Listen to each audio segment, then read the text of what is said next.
Guys, ang maayos na pagsasama ng mag-asawa nasa magandang pagkakaunawaan niya ng bawat isa.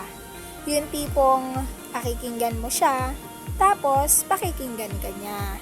Kasi kung isa lang yung palaging tama, hindi magiging balanse ang pagsasama ng mag-asawa.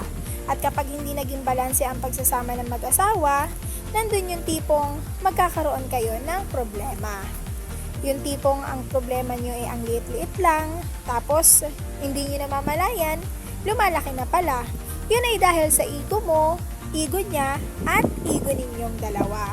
At syempre kapag hindi merong magandang pagkakaunawa ng bawat isa, o may problema ang bawat isa, apektado yung buong pamilya nyo. At sino ba yung sobrang maapektuhan? Hindi naman ikaw, hindi naman siya, kundi ang mga anak nyo.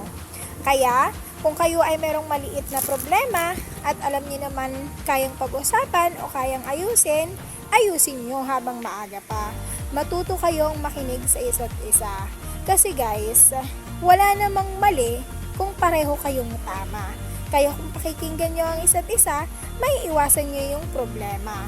At syempre, lagi nyong tatandaan, hindi maitatama ang mali ng isa pang pagkakamali. Kaya hanggat maaari, yung communication nyo sa isa't isa, lagi nyo yang gagawin.